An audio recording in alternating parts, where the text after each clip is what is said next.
Hello good morning. ഇന്ന് നമ്മൾ discuss ചെയ്യാൻ പോകുന്ന ടോപ്പിക് ഒരു കോമൺ ആയിട്ടുള്ള ടോപ്പിക്കാണ്.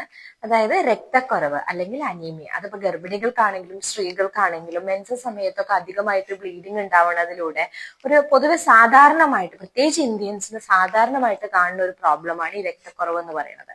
അപ്പം നമ്മളുടെ ഹീമോഗ്ലോബിന്റെ അളവ് അനുസരിച്ച് അതിനെ മൈൽഡ്, മോഡറേറ്റ്, സിവിയർ എന്ന് പറഞ്ഞിട്ട് കാറ്റഗറൈസ് ചെയ്യാറുണ്ട്.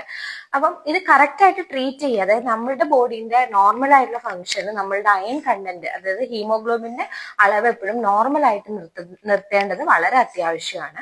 അപ്പം മെയിൻ ആയിട്ട് നമ്മൾ ഹീമോഗ്ലോബിൻ റിച്ച് ആയിട്ടുള്ള ഫുഡ്സ് കഴിക്കാം. അതായത് ഗ്രീൻ ലീഫി വെജിറ്റബിൾസ്, മുരിങ്ങേന്റെ ഇല, ചീരേന്റെ ഇല പോലെയുള്ള ഇത്, പിന്നെ റാഗി, അങ്ങനത്തെ സാധനങ്ങൾ. പിന്നെ മെയിൻ ആയിട്ട് നമ്മൾ പറയും ഹെമിക് അയൺസ്, അതായത് ചിക്കൻ, മട്ടൺ, റെഡ് മീറ്റ്സ്, അതിലുള്ള അയൺസ് ആണ് കുറച്ചും കൂടി ബെറ്ററും അബ്സോർബ് ചെയ്യാൻ നല്ലതെന്ന് പറയാറുണ്ട്. ആൻഡ് എഗ്, പിന്നെ അതേപോലെ ഇതിലൊക്കെ അയണിന്റെ കണ്ടന്റ് വളരെ കൂടുതലുള്ള സാധനങ്ങളാണ്. അപ്പം വാട്ടർമെലൺ, പപ്പായ, ആപ്പിള്, അപ്പൊ അതൊക്കെ കൂടുതലായിട്ട് കഴിക്കാൻ വേണ്ടിയിട്ട് ശ്രദ്ധിക്കുക. അപ്പം ഒന്നാമത്തെ നമ്മൾ ഭക്ഷണക്രമമാണ്. രണ്ടാമത്തത് അയണിന്റെ ടാബ്ലറ്റ്. അപ്പം അയൺ ഡെഫിഷ്യൻസി ഉള്ള ആൾക്കാരിൽ, അതായത് രക്തക്കുറവുള്ള ആൾക്കാരിൽ നമ്മൾ 2 നേരം വെച്ചിട്ട് അയൺ കഴിക്കാൻ പറയും.